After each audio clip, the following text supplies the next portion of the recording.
Hello everyone, কেমন আছো সবাই? হঠাৎ করেই এত গরম পড়েছে যে ভালো থাকাটাই যেন দুষ্কর হয়ে উঠেছে। আর এর জন্য কিন্তু আমরাই দায়ী, এটা অস্বীকার করা যাবে না। যেভাবে দিন দিন গাছপালা কেটে ফেলা হচ্ছে, প্রকৃতির আর দোষ কি বলো? আজ প্রকৃতির কিছু সুন্দর সুন্দর জিনিস আমার পেন্টিংয়ের মাধ্যমে তুলে ধরার চেষ্টা করেছি। আর সত্যি কথা বলতে, যেগুলো আমি এঁকেছি সেগুলো আমার খুবই পছন্দের। যারা আমায় পার্সোনালি চেনে তারা জানে আমি সূর্যমুখী কতটা পছন্দ করি।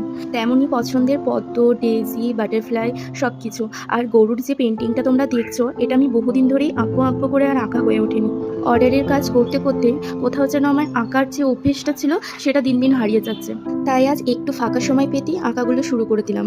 আর এই এমডিএফ প্লেটগুলো আমি অনেকদিন আগে মিশো থেকে কিনেছিলাম, পড়েই ছিল অনেকদিন ধরে ঘরে, কোনো কিছু আর করাই হচ্ছিল না। এগুলো আমি মেনলি ওয়াল হ্যাঙ্গিংয়ের জন্যই বানিয়েছি, তবে ফ্রিজ ম্যাগনেট হিসাবেও ব্যবহার করা যেতে পারে।